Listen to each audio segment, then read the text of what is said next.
Bonjour chers auditeurs, vous l'avez entendu par le titre, nous revenons sur cette loi sur la fin de vie tout simplement parce qu'elle va être maintenant en discussion au Sénat. Il y a déjà eu une commission sénatoriale qui a planché, disons, là-dessus et les débats devraient maintenant commencer d'ici quelques jours. Je pense que vous savez, rien n'est acquis en matière de vote, toutes les prévisions que l'on peut faire ou statistiques, etc.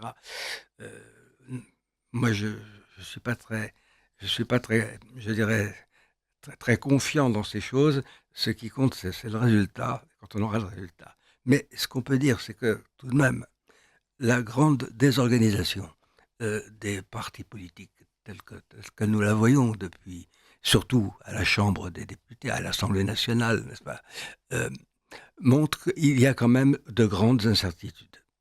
Et qu'il y a certainement, mais alors, il y a un certain nombre de parlementaires qui semblent avoir pris conscience de la gravité de la chose. Et je ne sais pas s'ils se sont convertis. Parce que je me méfie, vous comprenez, on nous a dit la même chose du président de la République, que pendant un temps, il hésitait. Et en fait, il n'hésitait pas du tout. C'était de l'hypocrisie. Voilà, disons les choses comme elles sont. Là, on nous dit que des parlementaires hésitent. J'ai beaucoup plus confiance, je le dis, j'ai le droit de le dire, j'ai beaucoup plus confiance, surtout dans les sénateurs. Dans le Sénat, qui est une assemblée que je respecte beaucoup et qui est absolument nécessaire, puisqu'il faut bien deux chambres, le bicamérisme dans une démocratie. J'ai beaucoup plus confiance dans ce que peuvent dire les sénateurs que actuellement les députés. Malheureusement, c'est comme ça. J'aimerais pouvoir en dire autant dans les deux chambres. Donc, il y a, je crois, le problème n'est pas encore résolu et vous verrez qu'il donnera lieu à un certain nombre de débats. Alors, il y a déjà quand même, sur le plan strict de la loi, c'est pour ça que j'ai demandé à Maître Gilbert Collard d'être avec nous. Maître, je vous remercie d'être là. Mais c'est moi qui vous remercie. Je vous en prie.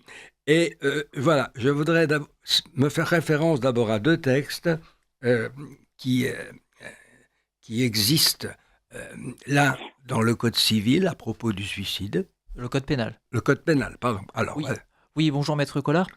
Oui, bonjour. J'évoque avec vous l'article 223-13 du Code pénal sur le fait de la provocation au suicide. Je cite le texte. Le fait de provoquer au suicide d'autrui est puni de 3 ans d'emprisonnement et de 45 000 € d'amende lorsque la provocation a été suivie du suicide ou d'une tentative de suicide. La question, est-ce que le projet de loi sur la fin de vie va à l'encontre justement de ce texte? Alors ça, c'est une première chose. Et puis je voudrais tout de suite dire la deuxième, qui est liée à la déclaration universelle des droits, qui est liée, à l'article 1 de notre Constitution de 1958, qui dit que la France est une république indivisible, laïque, démocratique et sociale. Elle assure l'égalité devant la loi de tous les citoyens sans distinction d'origine, de race ou de religion. Là, il y a un premier problème. L'égalité devant la loi sans distinction, donc de tous les citoyens, d'origine, de race ou de religion. Or, on sait très bien que les autorités religieuses, par exemple en France, qu'elles soient chrétiennes dans leur forme catholique ou protestante, ou juives ou musulmanes, se sont prononcées contre cette loi sur la fin de vie.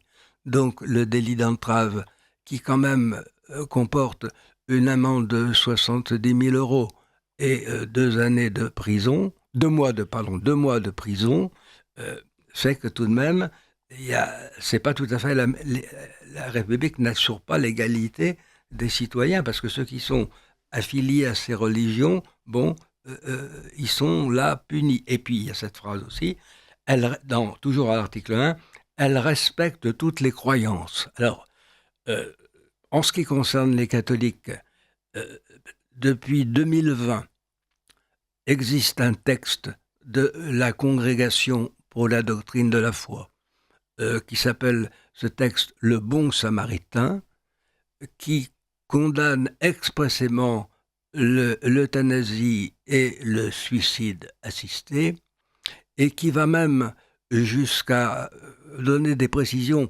qui sont assez rares. Hein. D'habitude, c'est plus général, mais là, on donne une précision même quant à l'exercice du sacrement, et vous allez voir que c'est grave, que si quelqu'un qui est en maison, qui va procéder à son suicide assisté ou à son euthanasie, demande un prêtre, le prêtre ne peut y aller que pour le dissuader, et si il n'arrive pas à le dissuader, le prêtre doit partir au moment où commenceront les opérations en question et ne pas lui donner les derniers sacrements, même s'il les demande.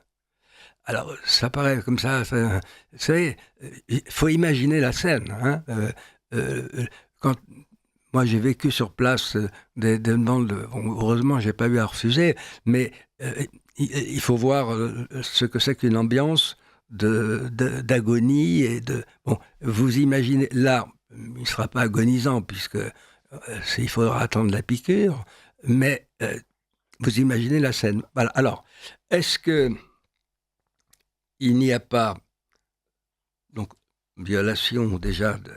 Est-ce qu'il ne faudra pas à ce moment-là que si cette loi malheureusement passait, il faudrait donc supprimer du code pénal ce qui vous a été lu, et puis alors est-ce qu'il y a possibilité d'attaquer l'État compte tenu de cet article 1 de la Constitution? Voilà ma question. La question m'est posée? Oui. Oui. Alors, la loi aujourd'hui est le reflet de la société. Elle est pleine de contradictions, elle est pleine de confusion. Moi, du temps où j'étais étudiant, les vieux professeurs nous disaient que les mots de la loi, il faut les peser au trébuchet. Elles sont d'une importance considérable. Aujourd'hui, la loi est rédigée de telle manière qu'elle est fuyante presque, insaisissable, interprétable d'une manière qui est complètement extensible. Alors là, on est en présence de textes qui se contredisent. D'où la nécessité, mais quand on connaît le Conseil constitutionnel, on n'a pas d'espoir, d'une question prioritaire de constitutionnalité. Oui. Lorsqu'un prêtre ou un croyant fervent sera poursuivi pour avoir commis ce qu'on appelle maintenant, dans un langage syndicaliste, le délit d'entrave, il faudra immédiatement poser une question de constitutionnalité pour faire valoir l'idée que ce texte n'est pas constitutionnel dans la mesure où il se heurte à la Constitution de 58 en son article que vous avez lu, et dans la mesure où il se heurte également par voie de contradiction textuelle à l'article 223-13 du Code pénal. Il n'y a plus que le Conseil constitutionnel, si la loi est votée dans cette ambiance morbide, parce que quand même, on est dans une société qui aime la mort. C'est effroyable. Je suis tout à fait d'accord avec vous, et justement, je pense qu'en 58, on connaissait encore le poids des mots en matière légale, comme on le connaissait. Voilà. Je fais la comparaison, vous savez, avec la théologie. Malheureusement, c'est pareil, parce que la théologie, elle ne vit pas dans une bulle, elle vit aussi à une certaine époque. Or, je vois bien qu'aujourd'hui, pour des gens de ma génération, j'ai 82 ans, donc c'est très difficile de parler avec des jeunes théologiens qui ont appris leur théologie récemment, parce que les mots n'ont plus le même sens. Et ils emploient même des mots, ils fabriquent même des néologismes, voyez-vous. Alors là, ça ne va plus. Oui, moi je l'ai expérimenté il y a peu de temps. Là, j'étais avec un jeune prêtre qui prépare un doctorat de théologie en ecclésiologie. Oui, quand je lui ai parlé de saint Thomas d'Aquin, il le connaissait bien sûr, mais il ne l'avait pas lu. Eh ben voilà. Ah oui, voilà. On peut sortir d'un séminaire. Il ne l'a non pas confessé, mais avoué. Mais je sais bien. Il ne l'avait pas lu. Il avait lu des passages, des extraits, Or, je pense que de votre temps qui était béni, comme vous, les prêtres avaient lu saint Thomas d'Aquin. Eh bien, écoutez, moi, vous savez, j'étais pasteur protestant, hein, et donc j'ai fait mes études à la faculté de théologie protestante de Paris. Eh bien, il y a eu un grand cours sur saint Thomas d'Aquin, fait par le professeur de dogmatique réformé, et qui avait invité un prêtre catholique, théologien, spécialiste aussi de saint Thomas. Voyez-vous ? Et donc, oui, mais ça, c'est comme Saint-Augustin. Maintenant, on peut sortir d'un séminaire et être prêtre sans avoir lu Saint-Augustin ou Saint-Thomas d'Aquin, ce qui est pour moi absolument scandaleux. Alors, je voudrais aller plus loin. Petite anecdote, puisqu'on est là-dessus. Moi, je m'amuse souvent. Je vous ai fait, du reste, quand on s'est vu la question de savoir quelle traduction de l'Évangile les prêtres connaissent. Mais Crampon, ils ne connaissent pas. Hostie, ils ne connaissent pas. Certains, pas tous, bien sûr, attention.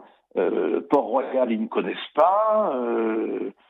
Second, ils ne connaissent pas. Ils connaissent que le texte. Alors, la Bible de Jérusalem, peut-être un peu, et encore non. Ils connaissent que le document officiel que nous lisons à la messe et tous les jours. C'est ça. C'est quand même étonnant, je trouve. Alors que je rappelle quand même que la version officielle de l'Église catholique, c'était confirmé par le Concile de Trente et la Vulgate.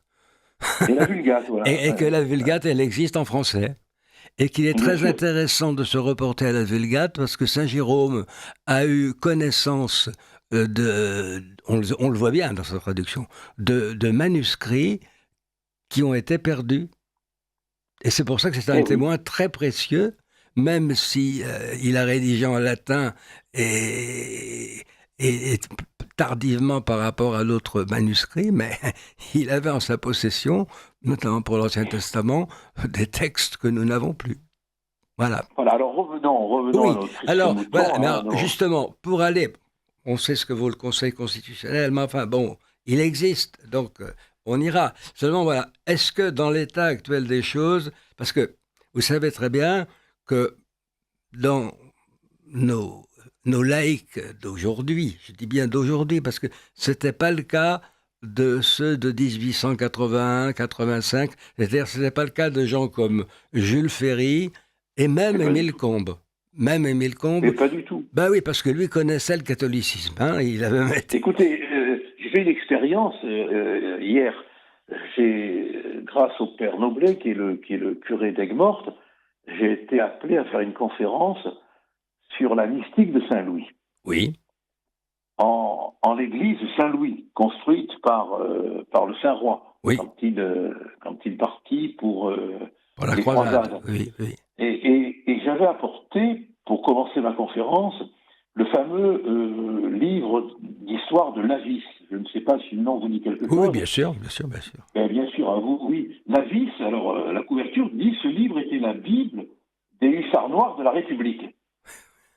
Eh bien, quand on lit le passage sur Saint-Louis, il est incroyablement respectueux. Ben, bien sûr. Il est même catholique, il est même religieux. Ah ben, ces gens, vous comprenez. Et pourtant, alors vous voyez comme quoi on déforme complètement l'histoire. Ces gens-là avaient fait leurs études, vous comprenez. Émile Combes a quand même fait sa thèse de doctorat en lettres. Quand on faisait une thèse de doctorat en lettres, il y en avait une en français et une en latin. Et c'était sur Saint-Bernard. Et oui, donc par conséquent, ils savaient très bien.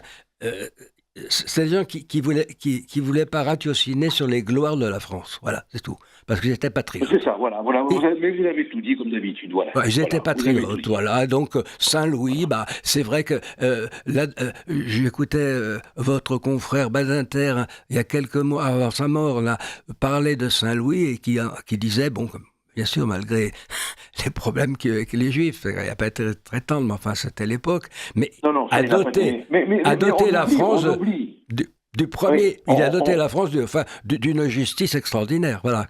Attendez, c'est grâce à lui que nous avons la présomption d'innocence dans la loi. On l'a oublié, ça. C'est lui qui a supprimé l'ordanie. Absolument. Le jugement de Dieu. C'est lui qui a créé le système des enquêtes. Oui. Et dans une de ses ordonnances, c'est lui qui a défini les règles que devaient suivre les officiers royaux. Oui. Donc, pour éviter ce qu'on appelle aujourd'hui les conflits d'intérêts. Bon, donc ça introduit donc ma question subsidiaire parce que on voit très bien que le catholicisme, c'est pas, enfin la pratique d'une religion, c'est pas seulement aller à la messe le dimanche ou dire des prières dans sa chambre, mais c'est aussi avoir un certain comportement dans la vie de la cité. Hein. Et une des raisons qui ont fait porter Saint-Louis sur les autels, justement, c'est cela. C'est son comportement de roi chrétien vis-à-vis du bien commun et vis-à-vis de ceux qu'on appelait ses sujets, pour qu'ayant une bonne justice, ils puissent aussi préparer leur âme. C'est pour ça que les papes étaient contre la séparation des églises et de l'État, pour préparer leur âme au salut éternel. N'est-ce pas ? Donc, le comportement dans la vie de la cité fait partie de la pratique religieuse. Or, pour nos laïcs actuels, la vie religieuse, c'est la messe et les prières chez soi. C'est privé. Ça revient à la conscience privée. Alors, ce que je crains, et c'est pour ça que je vous pose cette question, vous allez voir pourquoi. Ce que je crains, c'est qu'on dise, mais la République, elle respecte bien sûr la religion, elle ne vous empêche pas d'aller à la messe, mais elle vous oblige à faire les actes de suicide assisté ou d'euthanasie. Bon, alors, c'est là qu'il faudrait peut-être que l'Église, aujourd'hui, ça allait de soi à l'époque de Saint-Louis, mais il faudrait peut-être que l'Église en fasse un peu plus, peut-être, pour montrer que pratiquer une religion ou exprimer une croyance, ça ne se borne pas à des actes rituels à l'Église, mais que ça se traduit par des actes concrets dans la vie de la cité. Et alors, peut-être, vous avez ce texte du pape, fera peut-être que le pape en rajoute, peut-être que les évêques en rajoutent, puisque depuis Vatican II, tout de même, le rôle des évêques a été considérablement défini et développé. Ils ont un très très grand pouvoir. Il ne faut pas croire que l'infaillibilité pontificale écrase le pouvoir épiscopal. Justement, c'est pour ça qu'on a réuni Vatican II, et que d'ailleurs Vatican I voulait en parler, mais n'a pas pu le faire, puisque la guerre franco-prussienne fait que l'unité italienne a rendu le pape prisonnier dans Rome, et que par conséquent, il ne pouvait pas légiférer là-dessus. Donc, est-ce que la législation catholique, qu'elle vienne du pape ou des évêques, est incomplète en ce qui concerne la pratique religieuse ou l'expression des croyances, pour qu'on puisse aller valablement devant le Conseil constitutionnel, qui risque de nous répondre, mais on ne vous empêche pas d'aller à la messe. Donc, vous voyez ce que je veux dire ? Oui. Alors, mais quelle est la question là ? Ma question, est-ce qu'il ne faudrait pas que... Est-ce que l'Église, par exemple, avec le texte du pape, du Bon Samaritain, qui condamne l'euthanasie, est-ce que c'est suffisant, ou est-ce qu'il faut en dire plus au niveau... pour les prêtres, c'est très clair, hein, nous, mais pour les laïcs, par exemple, pour les médecins laïcs... Aucun document religieux ne peut exercer la plus légère influence officielle sur une instance d'État français. Non, je sais très bien. C'est la fameuse séparation de l'Église et de l'État qui était... Mais à partir du moment où le chef incontesté, et ça, puisqu'il y a une nonciature en France, ça veut dire que la République reconnaît tout de même une certaine réalité au Saint-Siège. Bon. Et il y a même d'autres choses qui montrent que le pape est bien reconnu comme le chef de la religion catholique. Bon. Si le chef de la religion catholique dit que la croyance et la pratique, ça se réduit pas seulement au privé, mais à une action, enfin des actions publiques, à des actes publics, à ce moment-là, le Conseil constitutionnel n'a pas à juger de ce que dit le pape, mais il est bien obligé à ce moment-là d'avoir sous les yeux que si on respecte la croyance catholique, on ne doit pas mettre le délit d'entrave, et que si on respecte, si on ne veut pas faire de distinction, comme le dit la Constitution, entre les gens selon leur religion, eh bien, on est obligé de retirer le délit d'entrave pour les catholiques, parce que sinon, là, on se réfère au texte même, en ce qui concerne les catholiques, je ne sais pas ce que feront les autres, s'ils mettront des précisions ou pas des précisions. Autrement dit, est-ce qu'il faut que nous, maintenant, je dis maintenant, avant que la loi ne soit votée, est-ce qu'il faudrait mettre des précisions ou au contraire est-il plus sage de ne pas en mettre? Et le problème, c'est que juridiquement, aucun texte religieux ne peut être pris en compte par Ça, je le sais. Conseil constitutionnel. Vous le savez très bien. Je le Mais sais. il y a quand même quelque chose qui devrait nous intéresser dans notre débat. C'est le statut des objecteurs de conscience. Voilà. Ils Oui. sont reconnus. Qui sont reconnus, Alors, c'est De Gaulle qui et l'a oui, reconnu. et voilà. Alors, non, alors moi, je mets en avant deux arguments pour discuter ce texte. Alors, d'abord, trois. Le premier argument, c'est bien évidemment la question prioritaire de constitutionnalité qui aura pour objet de montrer que ce texte viole la liberté de conscience, qui viole le code pénal et qui viole la Constitution. Euh, mais dans la presse, il y a la clause de conscience. Un journaliste peut quitter un journal avec des indemnités en plus s'il considère que la ligne éditoriale va contre ses idées, contre sa conscience. Donc la loi admet l'existence d'une sphère respectable, respectée, défendue d'expression de la conscience. Et il y a ensuite le statut de l'objecteur de conscience. Alors là s'ouvre un débat qui fait qu'on peut effectivement dire qu'une loi ne peut pas bafouer ce qui peut s'inscrire dans la conscience. Absolument, effectivement. Pour un catholique, pour un chrétien, le suicide n'est pas autorisé, n'est pas permis. Non. Mais au-delà de là, nous avons la chance, le mérite, le bonheur de discuter.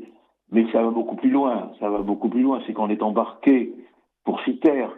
C'est un embarquement d'une société vers les rivages de la destruction. Ah, tout à On fait. est des baleines qui vont s'échouer sur le rivage. Tout à Voilà. fait.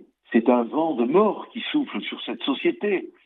C'est satanique ce qui se passe véritablement. Et l'Église, malheureusement, dans sa représentation hiérarchique, n'a pas la parole, n'a pas la force, n'a pas le souffle, excusez-moi de le dire, n'a pas le souffle pour le faire entendre. C'est bien dommage. Oui. C'est vrai que on n'insiste pas assez sur le fait qu'il s'agit là d'un changement de civilisation complet. Voilà. Que c'est le signal d'un changement de civilisation et qui va... Moi, je ne donne pas 1 an ou 2 ans pour que si cette loi passe, pour qu'on voit des abus atroces. Oh, mais bien évidemment, il va y avoir des héritages expéditifs. Tout à fait, tout à fait. Ça sera exactement... Il y a un prêtre canadien qui raconte qu'il a été hospitalisé pour une fracture importante. Et on lui a demandé s'il voulait être euthanasié. Voilà, bien évidemment, il a répondu non, mais ça va vite maintenant. Hein. Oui, alors, il a 74 ans, c'est-à-dire qu'il a dépassé l'âge de péremption. Voilà. On devient des produits, c'est terrible, hein, il y a des âges de péremption maintenant dans la société. Ah bah, vous savez qu'il y a certains examens de prévention du cancer, on va dire, je vais dire non, la coloscopie par exemple, eh bien, qui est refusée à des gens de 80 ans. Oui. J'avais une question pour ma part à Marie-Lise Pellissier, qui est porte-parole de la Marche pour la vie, qui est avec nous ici, et je l'en remercie grandement. Sur la question du délit d'entrave, quel serait le risque pour votre mouvement? Alors, déjà, merci beaucoup pour votre invitation et merci à Maître Collard pour son intervention. Pour notre mouvement, c'est-à-dire pour les personnes qui se mobilisent publiquement contre l'euthanasie et pour demander le soin des personnes jusqu'au bout, le délit d'entrave pourrait avoir un effet, mais en fait, on ne peut pas vraiment le mesurer parce que il existe, par exemple, depuis la loi Veil, pour les personnes qui s'opposent à l'avortement, et pour autant, on a toujours la liberté d'expression qui nous permet de quand même manifester notre opposition et proposer des alternatives. Après, c'est surtout une menace, c'est surtout quelque chose qui pèse et qui fait peur et qui nous oblige à prendre certaines précautions. On sait que quand même le docteur Dor avait subi une certaine peine, hein, quand même de la prison et une amende considérable parce qu'il avait donné des petits chaussons à des femmes qui voulaient avorter et cela a été considéré comme un délit d'entrave. Donc, au niveau de l'euthanasie, il suffirait de dire à quelqu'un, voilà, l'euthanasie, ce n'est pas une solution, c'est un abandon, et d'essayer de le convaincre de cette position pour qu'on porte plainte contre nous. Donc, le mouvement pourrait toujours exister, mais avec toujours cette possibilité finalement qu'on puisse porter plainte et qu'on nous accuse de porter atteinte à la liberté des personnes, alors qu'en fait, ça serait à notre propre liberté qu'on porterait atteinte. Qu'est-ce que vous en pensez, maître? Oui, non, mais je suis très d'accord. Alors, l'application, vous savez, que dès l'instant où un texte existe, il est dans son application sous l'influence des circonstances. Dans une société qui évolue comme on le voit, dans une espèce de wokisme judiciaire, ce texte peut être appliqué sévèrement. C'est très dangereux quand un texte existe, parce qu'il peut ne pas être appliqué, il peut être appliqué légèrement. Des magistrats peuvent trouver le moyen de ne pas l'appliquer, mais le fouet existe. Voilà. Et il peut être utilisé en fonction des circonstances. Donc c'est un texte potentiellement dangereux. C'est ça qu'il faut voir. Oui, oui. C'est une menace, et quand on connaît l'état d'esprit d'un certain nombre d'élus de la République, tout parti confondu d'ailleurs, vis-à-vis du sentiment religieux, on a tout à craindre d'un texte écrit de cette trempe. Mais oui, parce qu'on ne s'en rend pas compte, mais on a l'impression d'être en 1780, fin 89, début 90. Oui, absolument. Où on mettait en place des textes, des mesures qui paraissaient... Par exemple, quand on interdit le jeu de cartes, oui, avec le roi, le valet, cela paraît anecdotique. Mais ça préfigure l'élimination du roi. Tout est signe, il ne faut pas l'oublier. Bon, alors donc, un texte comme celui-là, il est inquiétant en fonction des circonstances, bien évidemment. Et qu'en fin août 1789, on dit que toute autorité vient de la nation. Et voilà. Article 3, on prépare la constitution civile du clergé. Et voilà. Et voilà. Alors souvent, on ne voit pas. Non. Je suis sûr qu'il y a des gens qui ont voté ce texte d'enthousiasme sans penser une seconde. Et pourtant, il y avait quand même je cite cette phrase parce qu'elle montre jusqu'où peut aller l'orgueil humain. Un dénommé Camus, qui avait été parlementaire et qui était membre de cette Assemblée nationale, et qui a dit « Sachez qu'en Assemblée nationale, nous avons le droit de changer la religion, mais nous ne le ferons pas. » Oui. Vous voyez, bon, mais ils l'ont fait quand même. Bien sûr, mais on voit. Alors, ce qui me fascine et m'effraie en même temps, c'est que tous ces intersignes législatifs, médiatiques, positionnels, on les voit, mais on n'est pas capable, on n'est pas capable d'en tirer les conséquences à venir, parce qu'on peut pas, on ne sait jamais ce que l'avenir va nous donner. Hein. Mais ce sont des armes potentielles. Il faut les voir de cette façon-là. Marie, pardon, allez-y. Et en plus de cette arme potentielle, en fait, c'est vraiment un symbole fort, parce qu'à partir du moment où on crée un délit d'entrave, cela veut dire qu'on considère que cette fameuse aide à mourir, l'euthanasie et le suicide assisté sont des droits, ce qui est d'ailleurs établi dès le deuxième article de la loi.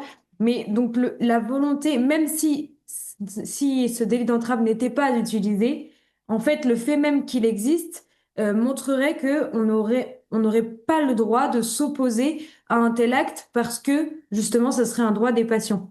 Et ce qui est évidemment totalement en contradiction avec la non-assistance à personne en danger, la prévention du suicide. Et d'ailleurs, je rappelle que avant la seconde lecture à l'Assemblée nationale, il n'y avait pas de délit d'incitation. C'est-à-dire que l'amendement qui avait été déposé par certains députés pour qu'il y ait un délit d'incitation à l'aide à mourir, au suicide assisté et l'euthanasie, avait été refusé. Il a finalement été adopté in extremis en février avant le vote final de la loi, mais notons-le tout de même, la peine n'est pas la même, c'est-à-dire que la peine est plus forte lorsqu'il s'agit d'un délit d'entrave que lorsqu'il s'agit d'un délit d'incitation. C'est quand même assez fort sur l'idéologie qu'il y a derrière cette loi. C'est très significatif, Voilà. n'est-ce pas, maître? Ouais. Oui, mais on est tous ces textes qui sont le pur produit des réunions idéologiques. Ce sont des textes qui visent à créer un climat psychologique, à installer une terreur idéologique.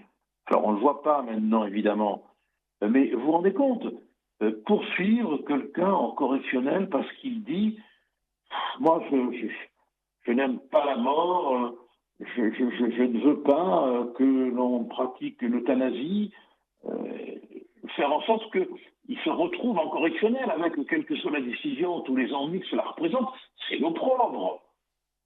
On criminalise une pensée de vie.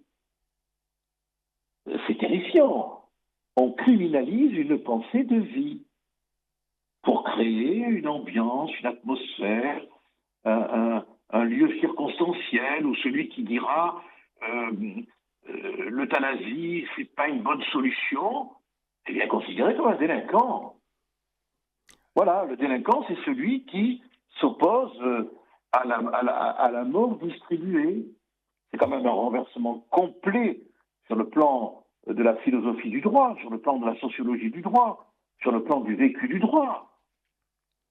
Et je crois qu'on ne mesure pas ça, on ne le voit pas. On fait du partisan, à condition qu'il ne soit pas délirant, évidemment, on est tous d'accord là-dessus, du partisan de la sauvegarde de la vie, un délinquant. On lui met les menottes peut-être. Ben oui.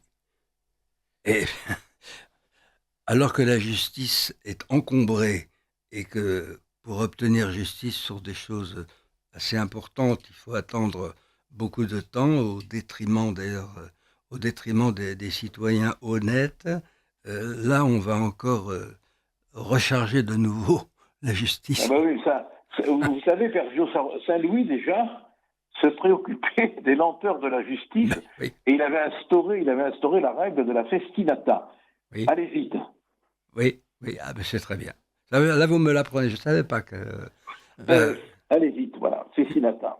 Une raison de plus pour prier Saint-Louis en ce moment, ainsi que la Vierge Marie, puisque je rappelle, nous sommes au mois de mai, c'est le mois de Marie, mais une raison de plus, d'ailleurs il avait de grandes dévotions pour la Vierge, Saint-Louis, donc de s'adresser à Saint-Louis, qui doit certainement prier pour la France, en ce moment très fortement. Encore une dernière question, elle en a maître. bien besoin. Oui, moi, c'est aussi sur les textes internationaux. La Déclaration universelle des droits de l'homme de 1948, en son article 18 et 19, garantit la liberté de conscience, la liberté de religion, ce qui est donc par l'enseignement, les pratiques, le culte et l'accomplissement des rites, ça c'est l'article 18, et l'article 19 garantit la liberté d'opinion et d'expression. Si le texte passe sur l'euthanasie et le suicide assisté, maître, on est d'accord qu'on est en totale contradiction avec cette déclaration. Ah, complètement. Et quel serait le risque pour notre pays si justement les choses... Aucun risque, d'autant plus que l'environnement culturel de ces institutions internationales est très favorable à toutes ces idées. Si on avait un Conseil constitutionnel qui n'était pas l'EHPAD des vieux rentiers des services rendus, on pourrait espérer une décision juridiquement conforme au respect des règles existantes.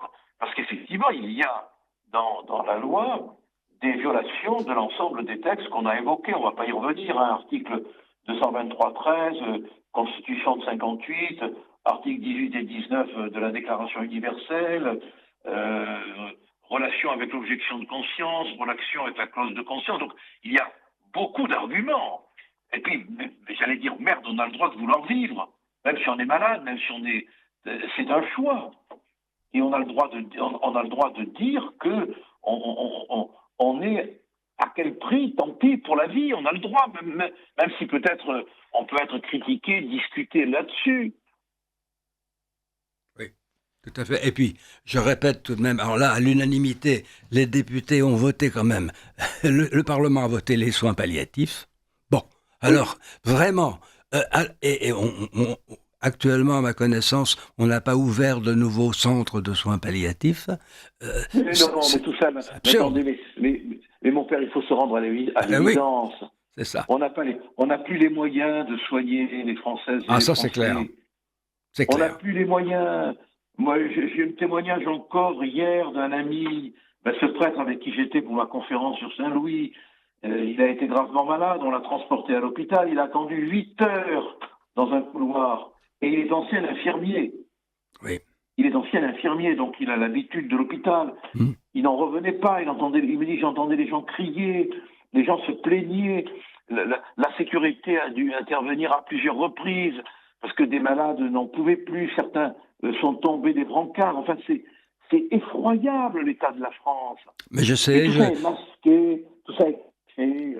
Vous savez, j'ai été de 2018 à 2024 à la pastorale des funérailles du diocèse de Paris, et donc s'occupait des enterrements de ceux qui ne voulaient pas aller dans leur paroisse. Donc on faisait beaucoup d'enterrements, moi j'en faisais 5 ou 6 par semaine pendant toute cette période, et j'ai vécu la période du Covid. Je peux vous dire quand même qu'il m'est arrivé forcément quelquefois, parce que c'est une consolation pour les familles, de dénoncer les conditions horribles de notre système de santé actuellement. Et ben, je me suis fait accuser de faire de la politique en chair, vous comprenez ?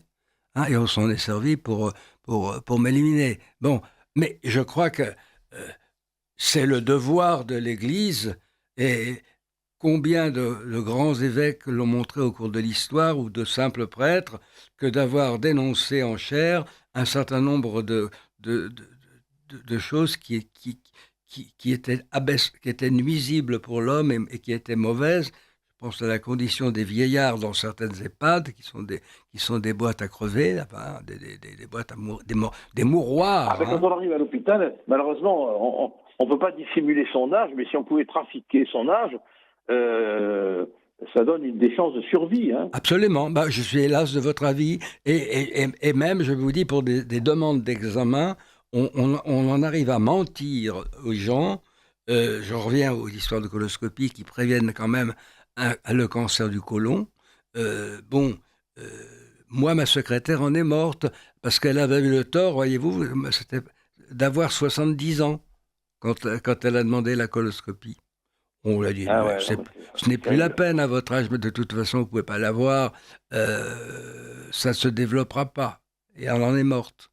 Voilà. Mais ces abrutis de médecins qui font ça ne savent pas qu'ils vont vieillir aussi. Ah oui, oui, ils vont vieillir aussi.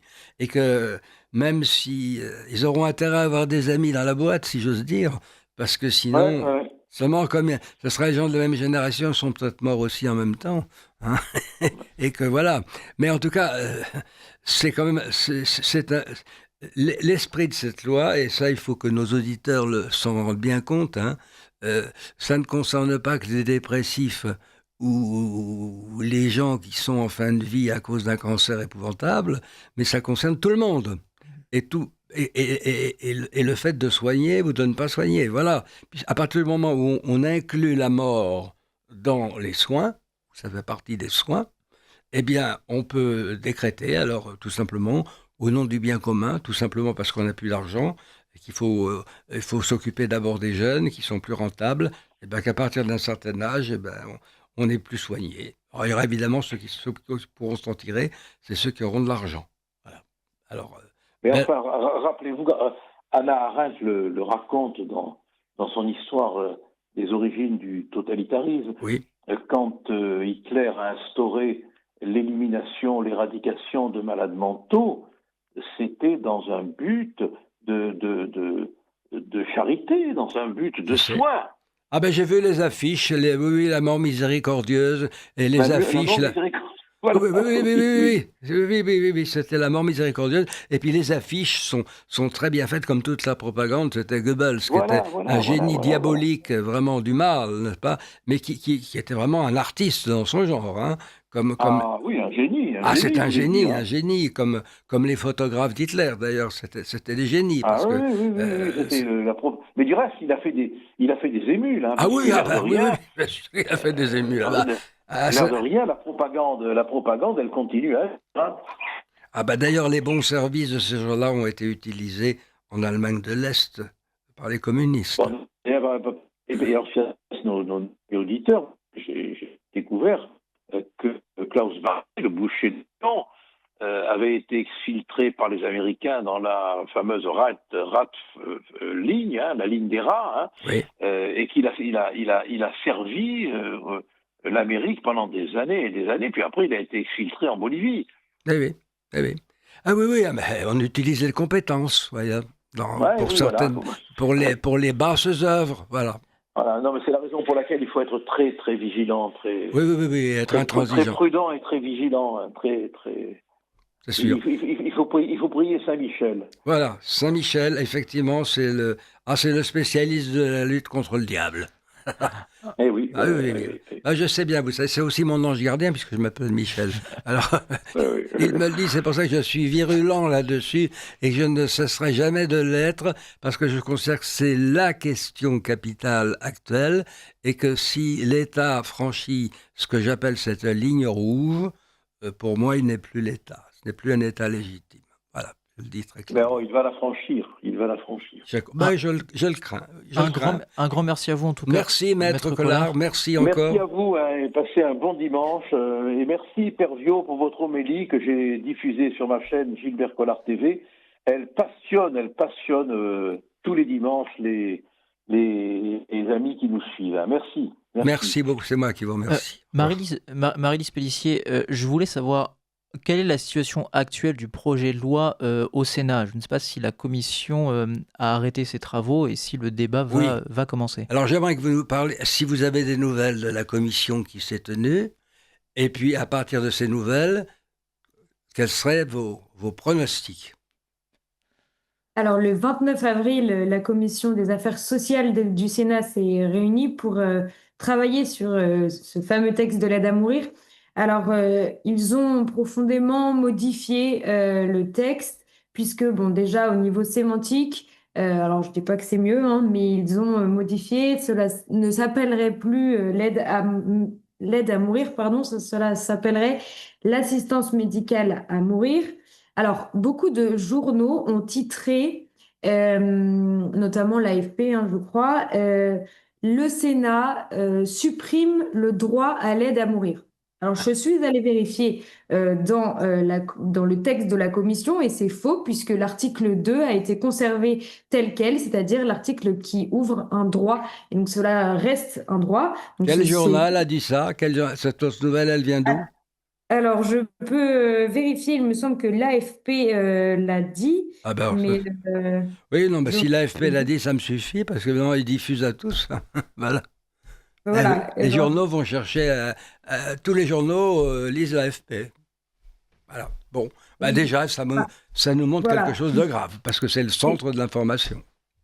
C'est en tout cas une manipulation sur les termes parce que le Sénat n'a pas supprimé l'acte létal et pourtant c'est ce qu'on souhaiterait, mais on verra Voilà. bien ce que donneront les débats. Donc, ce texte qui sort de la commission est plus restrictif avec donc ce terme d'assistance médicale à mourir qui est réservé pour, contrairement à ce qui était prévu par les députés, réservé aux personnes qui ont un pronostic vital engagé à court terme.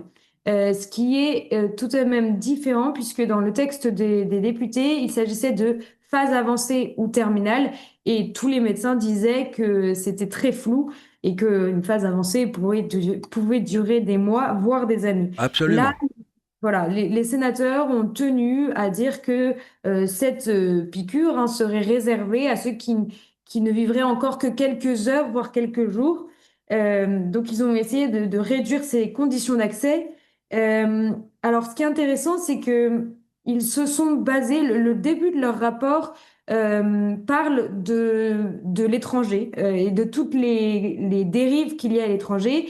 Et ils partent de ce constat-là en disant eh bien, quand on voit tout ce qui se passe à l'étranger avec l'augmentation des demandes, l'élargissement des critères, on doit être prudent et on doit extrêmement encadrer ce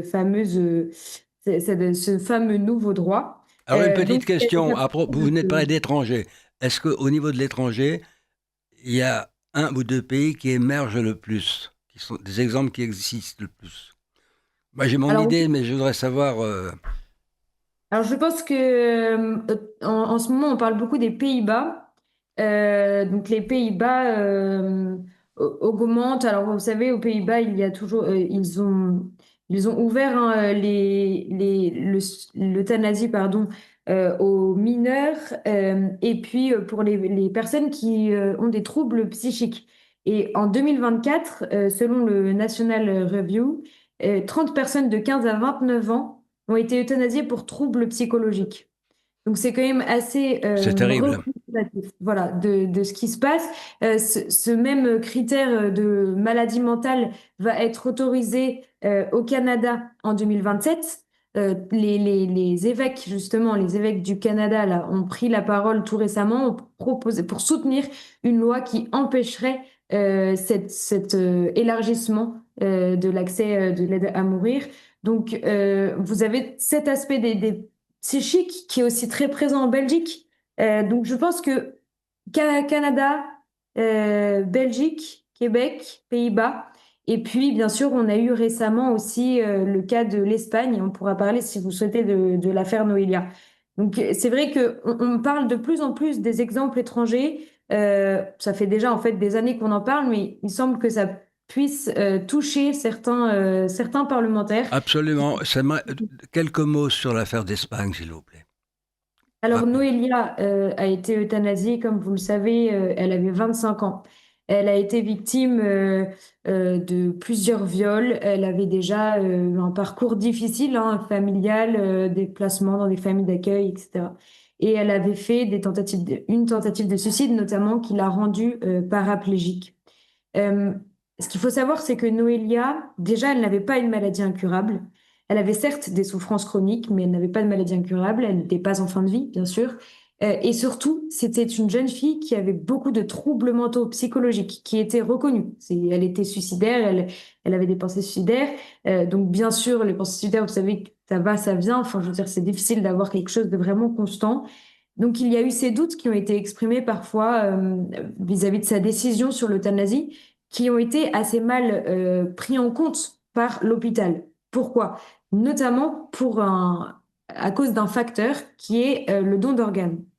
Noélia, tout d'abord, avait signé en faveur du don d'organes. Elle avait dit oui, qu'elle voulait bien donner ses organes. Et puis sa mère, qui était, elle, opposée à l'euthanasie, mais qui est restée près de sa fille, mais toute sa famille, toute la famille de Noélia a été opposée à cette euthanasie.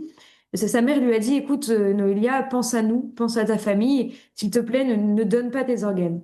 Donc Noélia a dit, d'accord, je change d'avis. Normalement, dans la loi espagnole, vous avez juste à vous exprimer oralement pour dire que vous ne voulez pas donner vos organes, cela suffit. Sauf que dans ce cas-là, Noélia, en fait, tous ses organes étaient déjà réservés pour des receveurs. Ah, Et donc, forcément, voilà, conflit d'intérêts, l'hôpital lui dit, ah non, non, il faut nous faire une demande écrite. Et donc, elle a dû faire plusieurs demandes, plusieurs fois de suite, alors qu'encore une fois, normalement, dans la loi, il n'y a pas besoin. Et elle a dû finir chez le notaire pour vraiment acter le fait que ces organes ne seraient pas donnés. Donc, bien sûr, il y a eu quand même une pression, un débat avec l'hôpital au milieu de cette décision de l'euthanasie. Et puis, il y a autre chose, moi, qui m'a beaucoup marqué parce que j'ai rencontré l'avocate de Noélia et qui du coup nous a vraiment expliqué le fond de l'affaire. Ils ont accès au journal intime de Noélia. Euh, En fait, la famille, donc je vous disais, la famille était contre l'euthanasie. Le père s'est battu en justice. La mère a décidé de rester près de sa fille, mais tout en souffrant, bien sûr. Aujourd'hui, elle en souffre encore énormément. Et, et en fait, moi, c'est ça qui m'a frappé aussi, c'est de voir à quel point voilà, on prône la liberté individuelle euh, sans prendre en compte en fait tout l'impact que cela va avoir sur la famille. C'est comme un peu si on nous volait en fait, on nous volait une personne. Et en fait, ce qui était prévu, notamment au moment de l'euthanasie, c'est que la famille de Noélia reste derrière la porte pour que si Noélia change d'avis, elle puisse crier. Et voilà, c'était convenu. Comme ça, la famille revenait dans la chambre si jamais Noélia avait peur, parce qu'elle avait déjà exprimé ses peurs. Et la famille est sortie au moment donc au moment où Noélia allait être euthanasiée. Ils se sont mis donc comme convenu devant la porte. Et là, les médecins leur ont dit, non, non, vous devez monter à l'étage. Et donc, ils n'ont même pas respecté ce qui était convenu.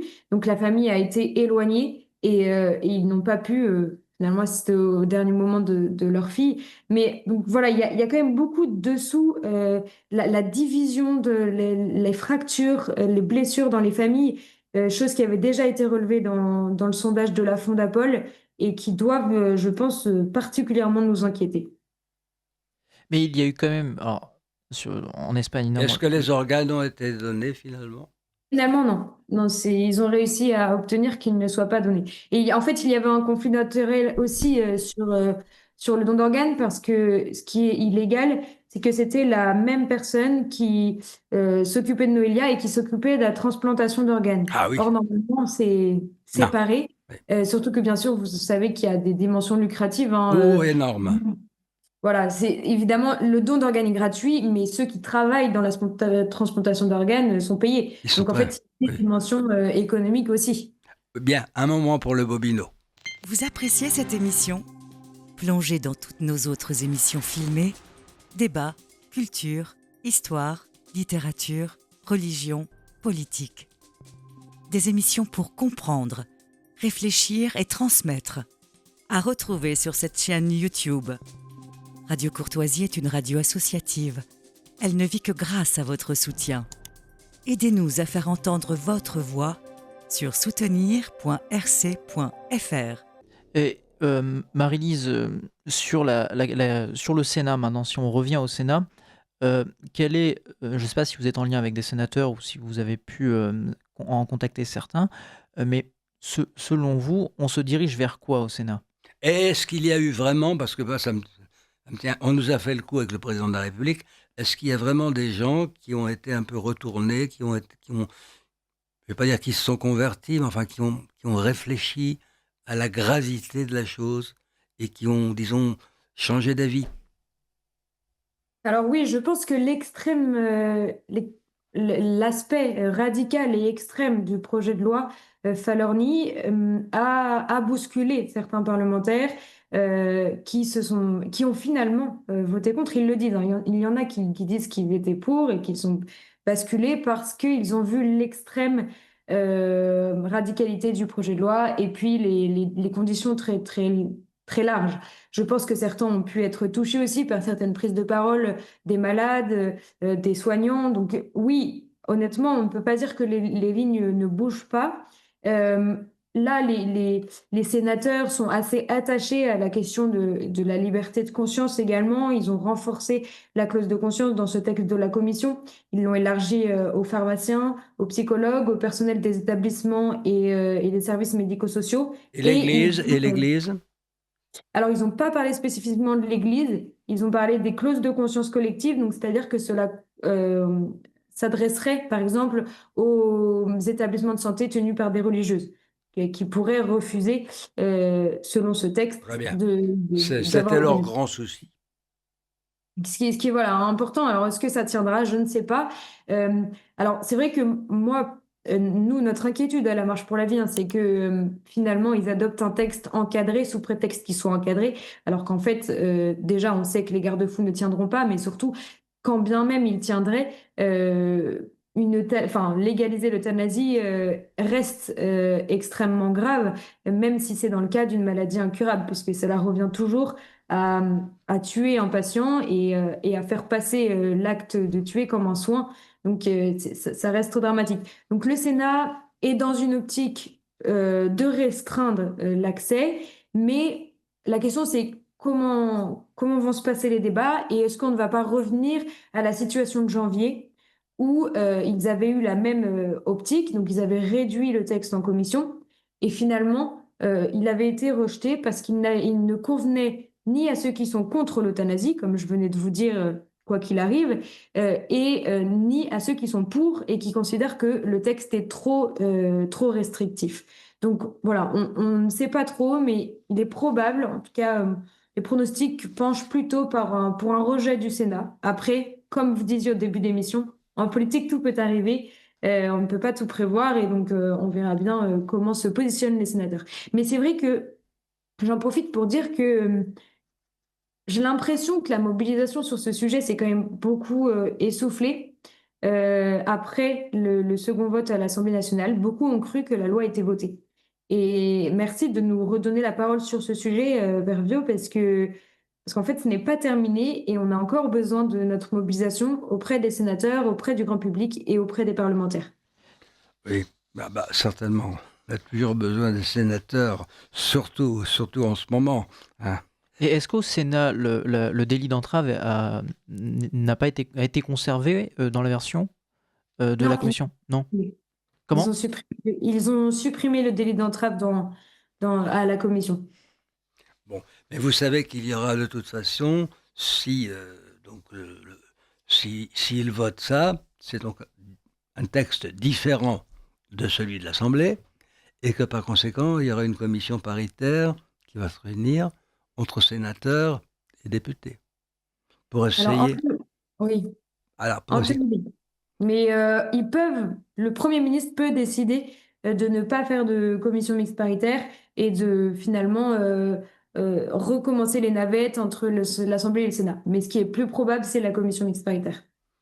Oui, parce que il faut quand même dire les choses telles qu'elles sont.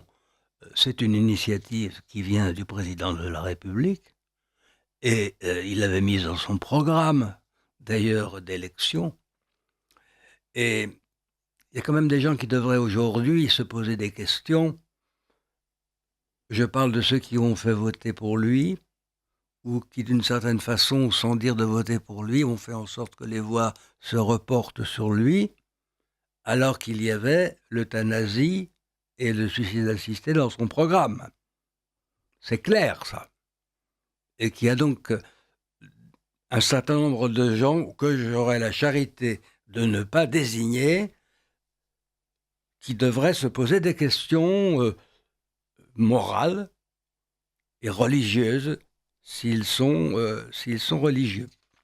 Bon, euh, je pense aussi comme vous que les navettes sont à exclure parce que déjà cette Chambre des députés est tellement bizarre et fonctionne ceux qui de temps en temps regardent les débats, c'est pas la peine qu'on en dise plus, vous savez comme moi. Mais c'est la commission paritaire qui va être, je crois, c'est la seule solution actuellement. Mais dans une commission paritaire, on n'arrive pas forcément à un accord. Et à ce moment-là, c'est triste à dire, mais ça peut être la loi Falorni toute seule qui finalement est l'aval des députés. Ça peut Oui, ça peut être demandé. C'est que même à supposer que la commission paritaire présente quelque chose allant dans le sens de ce que vous dites. Bon, c'est déjà beaucoup mieux. C'est très dangereux quand même, hein. Vous le dites vous-même. C'est extrêmement dangereux. Et je pense que, même si ça s'est voté, je pense que l'Église devra dire quelque chose. Enfin, une opinion personnelle, mais moi, je suis pas... C'est pas à moi de le dire, hein, c'est à d'autres de le dire. Bon. Et ce qui est vrai, c'est que ce qui est un peu inquiétant, et ce qui va dans votre sens, c'est que j'ai appris récemment, par exemple, qu'il y a un sénateur, je tairai le nom, mais un sénateur qui est tout à fait, je crois, catholique, hein, et puis tout à fait de notre d'accord sur le rejet de l'euthanasie, sur le respect de la vie, qui a dit récemment, bon bah si dans la loi il y a la clause de conscience collective pour les établissements de santé, je voterai pour. Donc il y a un relativisme qui s'instaure, peut-être une lassitude, mais une lâcheté aussi, de finalement ne plus vouloir se battre en se disant, bon, si on arrive à obtenir ça, c'est bon, on accepte. Mais on ne peut pas, enfin, ce texte est inacceptable juste sa substance même, qui est d'autoriser l'acte létal. Oui, d'autant que je vais vous donner un exemple. J'ai participé, c'était à l'époque où j'étais protestant. Euh, j'ai été délégué par la Fédération protestante de France avec un autre confrère. Et puis il y avait on est catholiques. Quand on a discuté de la loi sur l'avortement, bon, qui elle aussi en 1974 était très encadrée. Il y avait la clause de conscience. Bon, souvenez-vous ça remonte à pas si longtemps, hein, ça remonte au temps du président Hollande. Donc voyez-vous, c'est pas si vieux. Ministre de la Santé, Marisol Touraine, voulait supprimer cela. Et j'ai fait plusieurs émissions ici à Radio Courtoisie, j'espère que ça a contribué, pour dire non, qu'on ne pouvait pas, mais elle se préparait, et il y a eu des attaques, évidemment, il y a des gens qui se sont opposés de manière un peu curieuse, disons, à l'avortement, mais enfin bon, s'y opposaient, mais voyez-vous, la loi votée en 1974, clause de conscience respectée, et après, sous M. Hollande, il y a déjà le ministre de la Santé qui propose de la faire sauter et de poursuivre avec délit d'entrave, n'est-ce pas? Et obligation faite pour le médecin qui refuse l'avortement de donner l'adresse d'un confrère qui l'accepte. Et alors moi, j'avais dit ici à cette antenne, et je le répète, c'est comme si moi, prêtre, un de mes paroissiens me disait au confessionnal, « Monsieur le curé, j'ai envie de tuer ma belle-mère, mais je ne sais pas trop comment faire, puis je ne voudrais pas qu'elle souffre. Dans vos relations, vous n'auriez pas quelqu'un qui pourrait s'y prendre bien, n'est-ce pas? Voilà, je suis prêt à donner de l'argent, voilà, non, bon, et que je lui donne une adresse. » Mais aux yeux de la loi, C'est une complicité. hein, même en dehors de toute question religieuse, aux yeux de la loi, mais je suis complice. Bon, Oui. Ça bon, serait la même chose sur l'euthanasie. et ben voilà, ça va être la même chose pour et il se passera, si la loi restrictive des sénateurs est... Je suis pour leur restriction, bien évidemment, mais je regrette qu'on n'ait pas remis en cause le problème même. Et il s'est trouvé personne pour remettre en cause la question elle-même du suicide assisté et de l'euthanasie, sur le simple fait, et vous, je laisse de côté les questions religieuses, sur le simple fait que tout le monde était d'accord sur les soins palliatifs. Hein, je laisse la religion de côté, je reste laïque, hein, oubliez que j'ai un col. Hein. Bon, il y a unanimité des parlementaires sur les soins palliatifs. Alors, pourquoi qu'on explique sur le plan rationnel, hein, je ne demande pas une apparition, un miracle, que sais-je encore, non, je demande qu'on me démontre pourquoi ce débat. Il est complètement inutile si nous avons des centres de soins palliatifs. Et ça veut dire aussi, forcément, bien sûr, des gens formés pour ces soins, parce qu'on ne s'improvise pas soignant palliatif. J'ai reçu ici longuement un spécialiste de la question avec un représentant de l'archevêché de Paris, il y a déjà 2-3 ans. Hein, c'est toute une application, parce qu'il y a toute une panoplie de produits qui sont à la disposition des médecins, mais encore faut-il connaître leur dosage, faut-il savoir l'adapter à l'âge de la personne, à son état de santé au moment où on va faire cela, le but étant de supprimer la douleur et de maintenir le plus possible la conscience, mais en ayant comme but premier quand même de supprimer la douleur. Bon, alors l'équilibre des deux est très difficile, et ça déjà, en 1957, j'aurais rappelé ça à nos auditeurs, hein, c'était 1 an avant sa mort, le pape Pie XII recevait, vous connaissez peut-être ce discours, recevait toute une assemblée de soignants. Et on lui a posé la question. Il a dit que pour des gens qui souffraient, qui étaient en fin de vie, il fallait bien entendu combattre d'abord la douleur. Et qu'on ne peut pas, c'est pas charitable de laisser souffrir. Mais il fallait faire en sorte qu'ils puissent quand même garder leur conscience le plus possible. Et alors là, moi, je peux vous dire en tant que quelqu'un qui est un praticien, si j'ose dire, de l'agonie des gens, que le moment où quelqu'un quitte ce monde est un moment de vérité, extrêmement important. Pour la famille, si elle est là, et pour celui qui s'en va. Où j'ai vu, par exemple, des malades mentaux retrouver complètement leur lucidité. L'espace d'une confession. Ou régler des problèmes. Et ce temps qui leur était donné était important. Parce qu'ils partaient apaisés. Voyez-vous ? Et c'est ça qu'il faut essayer de se mettre dans la tête. Et pour la famille aussi. Pour la famille aussi. Il n'y avait pas une brisure. Il n'y avait pas quelqu'un qui partait dans des cris épouvantables. Non. Mais qui partait apaisé. Mais alors, et le pape, justement, recommandait, à l'époque, en 1957, nous n'avions pas toute la panoplie qu'il y a aujourd'hui. Bon, on voit aujourd'hui, il y a une panoplie extraordinaire. Extraordinaire. Bon. Mais justement, c'est parce qu'elle est très nombreuse qu'il faut donner aux gens le temps et la possibilité de se former. Si on a comme premier but le bien du malade qui est sur la fin de ses jours et le bien aussi de sa famille qui va le perdre. Voilà.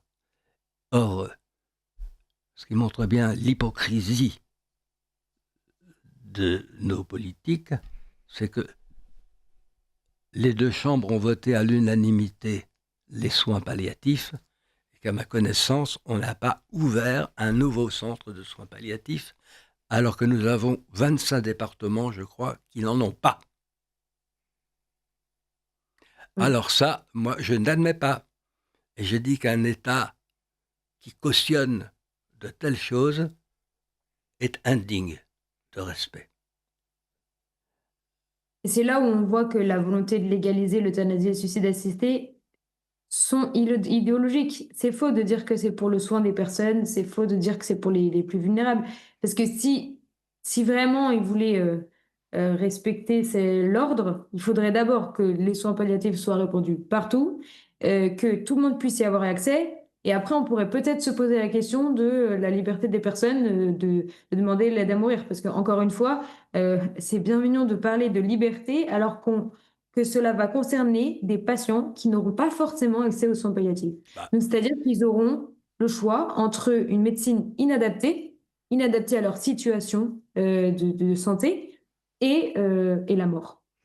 Eh oui, mais tout ça parce que, pour reprendre le langage de notre président de la République, hein, qui a parlé récemment de ma boule, mais ça coûte un pognon dingue.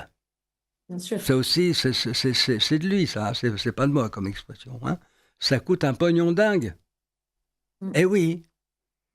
Et Jérôme Lejeune, qui parlait au micro de Radio Courtoisie il y a longtemps, disait oui, ça coûte cher de prendre soin des malades et des handicapés, mais c'est le prix que coûte une société humaine. Et je trouve ça très vrai parce que, d'accord, on va pas nier que ça a un certain coût économique, d'investissement, d'effort, mais en fait, si on veut garder une société qui est humaine, qui est civilisée, bah, il faut mettre ce prix-là. Vous avez raison. Euh, Ça coûte cher que d'être humain, mais humain comme Dieu le veut, humain droit, voilà, avec les règles de Dieu qui sont les règles de la loi naturelle. Et la loi naturelle, elle est pour la vie. Elle va dans le sens de la vie. Euh, la mort, l'homme n'a pas été créé pour mourir. Hein, pour sur le plan Non, bon. et c'est d'ailleurs ce qui m'a choqué. Je lisais dans France Info un article justement sur Noélia, où il disait Noélia a été euthanasiée, elle a réussi son combat. Alors là, je me suis dit, mais c'est effrayant quand même de dire une chose pareille. Ça Ah veut bah dire sur que, France Info, c'est pas étonnant. Enfin, voilà. malheureusement, C'est la Pravda du régime. Avec oui, d'autres chaînes. Ben oui, c'est la Pravda. c'est terrible de se dire quand même, ils osent affirmer qu'une jeune fille qui était suicidaire, qui avait subi moult injustices dans toute sa jeunesse, du fait de vouloir mourir, le suicide, la mort, son combat. Mais c'est totalement faux. Pour elle, c'était simplement qu'elle ne voyait que ça comme solution. Oui, c'est plutôt l'échec d'une société, Clairement. l'échec de son entourage, et puis l'échec de la société tout court, qui aurait, qui aurait pu lui proposer, parce que des situations de ce genre, euh, j'en ai connu, hein, et il y a des remèdes, et il faut pas baisser les bras, c'est tout. C'est difficile, c'est bien évident, mais il y a des remèdes. Hein. J'ai été aussi, vous savez, 10 années aumônier de prison. Bon, on est surpris par les possibilités qu'il y a de réadaptation et de changement complet de gens, pourvu qu'on s'occupe d'eux. Évidemment, il faut s'occuper d'eux. Parce que si vous ne vous occupez pas d'eux, ils vont recommencer. Bon. Bien sûr. Mais si on s'en occupe, on a vraiment de grands taux de réussite. Et oui, moi, je suis extrêmement joyeux, par exemple, quand j'étais invité pour baptiser l'enfant d'un de mes anciens détenus que j'ai marié. Hein, et puis, j'ai baptisé son... Bon, voilà. Donc, il n'y a pas de fatalité à partir du moment où on croit à l'amélioration de l'homme possible.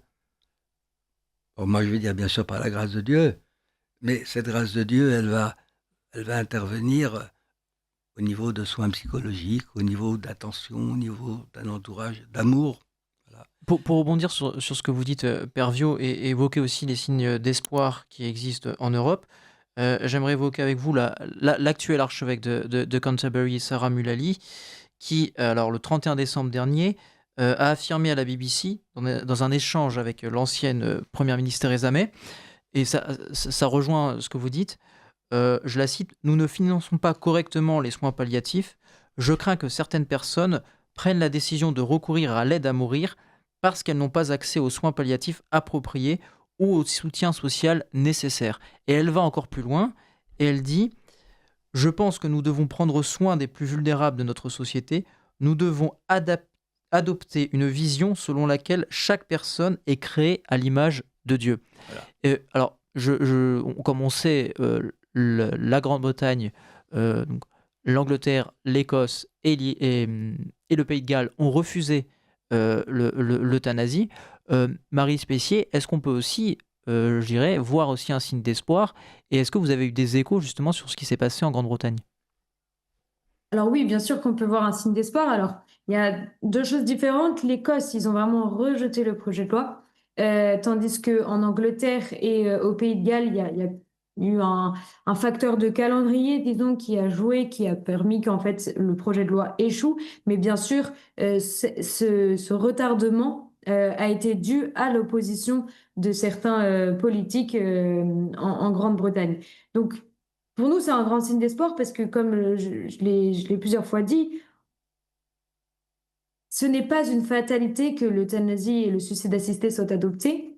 Le fait que l'Angleterre soit nos voisins, enfin, que ce soit notre voisin et que, voisine, pardon, et que, en fait, les pays qui sont tout autant développés que nous rejettent ce projet et ne le considèrent pas comme un progrès, nous invite à aller dans le même sens et prouve aussi qu'en fait, ce n'est pas le lot de tous les pays qui sont au même, à peu près dans le même cas de figure que la France, que de légaliser l'euthanasie et le suicide assisté. Parce qu'on nous dit très souvent, la France est en retard, la France est en retard, on n'a toujours pas autorisé ce fameux droit, alors que c'est totalement faux parce qu'encore une fois, il n'y a que 5% des pays de l'ONU qui ont légalisé l'euthanasie et ou le suicide assisté. Donc la France n'est pas en retard et au contraire, elle serait peut-être en avance sur cet aspect-là. Et nous devons toujours donner la priorité aux soins des plus vulnérables. Et en fait, Père Vio, c'était beau ce que vous disiez parce que quand on parle du soin des plus vulnérables, si on n'est pas soignant, parfois on pourrait se dire ça ne nous concerne pas. Alors qu'en fait, cela nous concerne tous parce que déjà, on est tous confrontés à la vulnérabilité, on a tous des grands-parents ou des malades dans notre entourage et quand bien même si on n'a pas dans notre entourage, allons nous-mêmes voir ces malades, voir ces personnes âgées qui souffrent très souvent de la solitude et c'est notre responsabilité collective. Et le problème de cette loi, c'est que cette loi est aussi notre responsabilité collective. C'est-à-dire qu'on va tous être complices d'une certaine manière. Il va y avoir l'euthanasie qui va être la solution de facilité pour ceux qui sont seuls. On le voit au Canada, beaucoup sont poussés à cet acte par la solitude. Et donc nous, ça va complètement nous déresponsabiliser des personnes plus âgées, des personnes malades et des personnes vulnérables. Donc c'est à nous dès maintenant et chacun, pas que l'Église, pas que les soignants, mais bien chaque personne dans la société, de s'intéresser à toutes les personnes qui ont besoin qu'on s'occupe d'eux, ne serait-ce même pas forcément sur un point de vue médical, mais aussi humain. Ce qui s'est passé au Royaume-Uni est extrêmement important. Et je voudrais quand même faire remarquer que c'est un pays qui était profondément marqué par le protestantisme au XVIe siècle. L'anglicanisme et le presbytérianisme en Écosse, donc le calvinisme. Ça veut dire à chaque fois, même s'ils ne sont pas d'accord sur certains points, il y a un point sur lequel ils sont absolument d'accord, c'est l'autorité de la Bible. Et que même dans ces pays-là, comme d'ailleurs dans les pays scandinaves où la pratique religieuse protestante a baissé au profit du catholicisme qui s'est réinstallé en Angleterre aussi, eh bien, les catholiques qui sont dans ces pays anciennement protestants mettent beaucoup plus la Bible en avant que nous, par exemple en France ou en Italie. Et que les philosophes de ces pays-là, on l'a bien vu au XVIIIe siècle, avec la philosophie des Lumières, ont toujours respecté la Bible de l'autre côté de la Manche. Jamais un philosophe du Royaume-Uni ne se serait permis de dire sur la Bible ce que Voltaire a écrit. Jamais. Il l'a tourné en dérision. Donc vous voyez comme quoi ça reste ça. Hein. Et l'exemple de l'archevêque de Canterbury, de cette dame, ça a fait tant d'histoires. Je trouvais ridicule et méchant le fait qu'on ait reproché au pape de l'avoir. Elle était en tenue d'archevêque. Écoutez, oui ou non, on a décidé qu'on parlait avec les anglicans. Oui ou non, on a décidé oui. On a raison. On a raison. D'ailleurs, actuellement, il y a beaucoup d'anglicans qui deviennent catholiques. Bon, alors c'est pas à notre perte. Bon. Je ne sais pas pourquoi le pape aurait été grossier vis-à-vis de cette dame et lui demandé d'aller porter une robe noire, alors que sa communauté la reconnaît comme évêque, voyez-vous.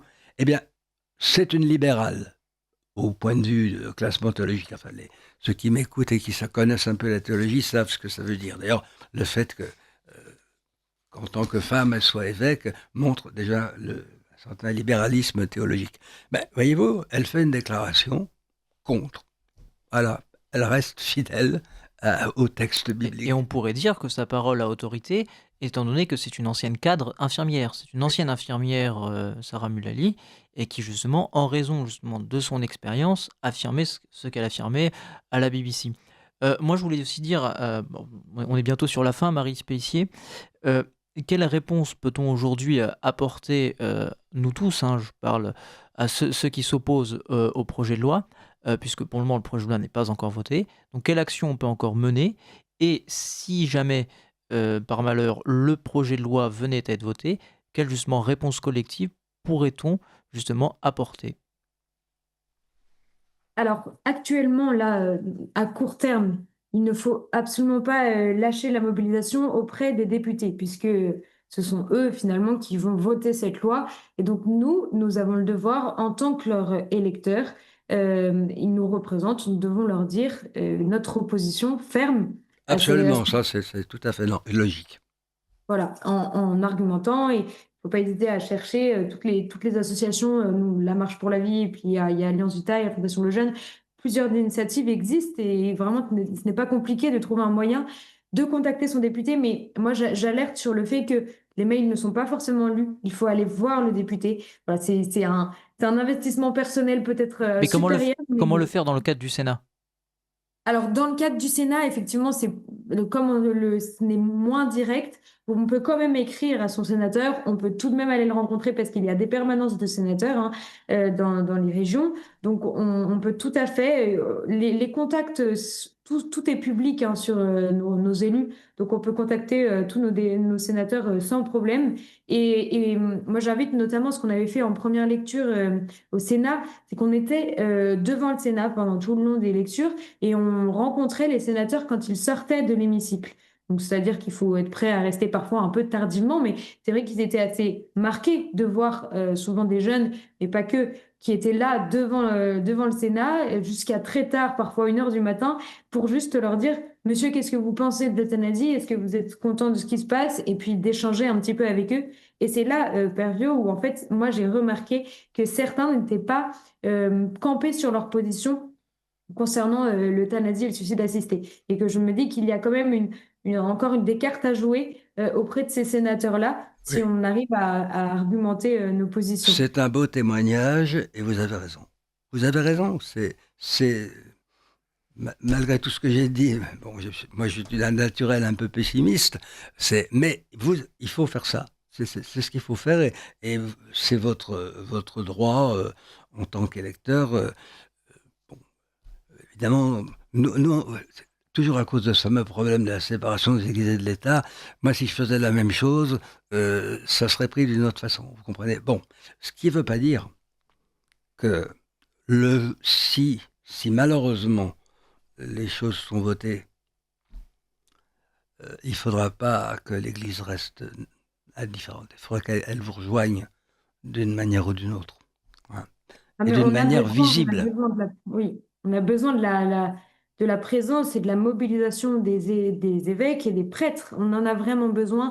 Les laïcs en ont besoin d'être soutenus par leurs prêtres, parce que parfois ils sont un peu perdus. On est tous pris dans cette mentalité, dans l'indifférence ou la pitié fallacieuse. Vous savez, c'est Saint Jean-Paul II qui disait ça dans la prière pour la vie.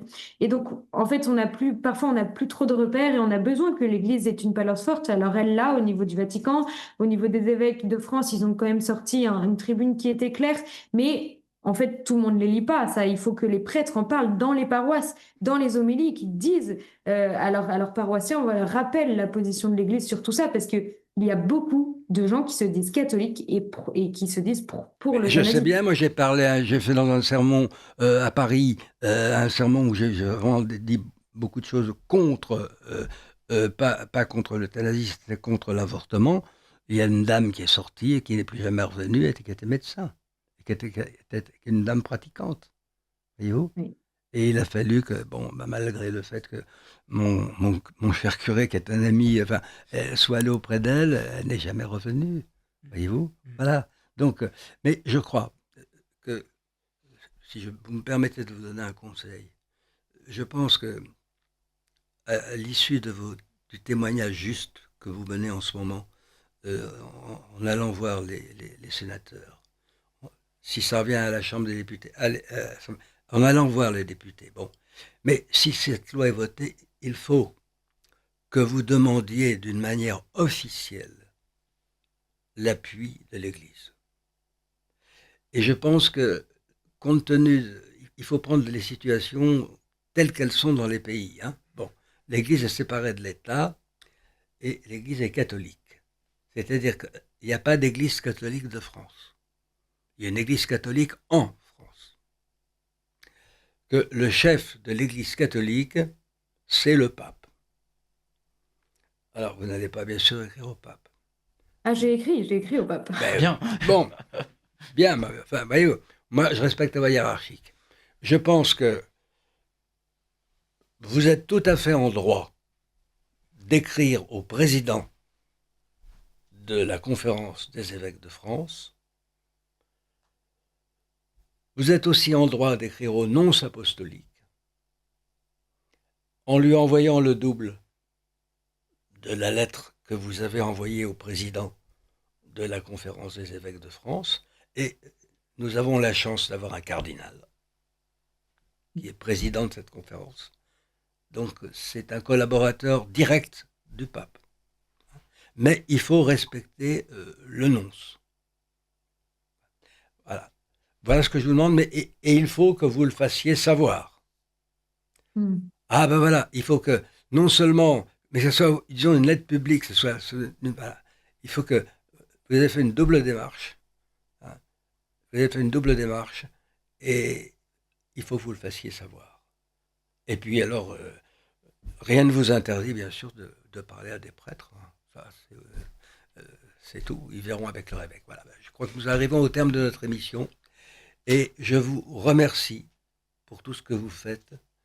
Vous travaillez pour l'humanité telle que nous la souhaitons, et vous travaillez dans le sens que l'Église veut. Vous rendez un témoignage chrétien, un témoignage d'amour et de charité pour les plus faibles. Merci. Merci à vous. Vous appréciez cette émission ? Plongez dans toutes nos autres émissions filmées, débats.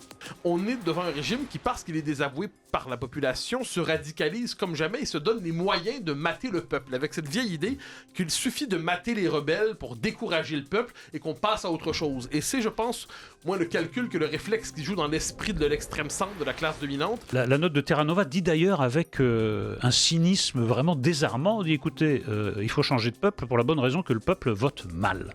Histoire.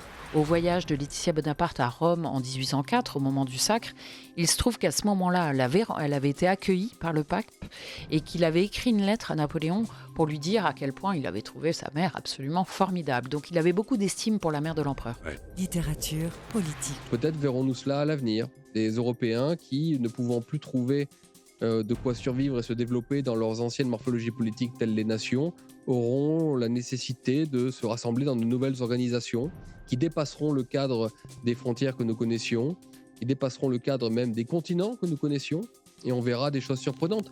Mais c'est toujours pareil, qu'est-ce qu'on fait de toutes ces chaînes qui ont été supprimées, de tous ces gens qui ont subi cette répression, alors qu'en fait ils étaient dans le vrai ? Les gens ne croient plus les médias traditionnels ou la parole du gouvernement, ou même, et c'est là où ça devient dingue, la parole des scientifiques. La foi au sens plénier, c'est pas seulement l'affirmation d'une vérité, c'est le fait de s'engager pour cette vérité, c'est le fait d'aimer cette vérité et d'aimer l'objet de cette vérité, Dieu. Des émissions pour comprendre, réfléchir et transmettre. À retrouver sur cette chaîne YouTube.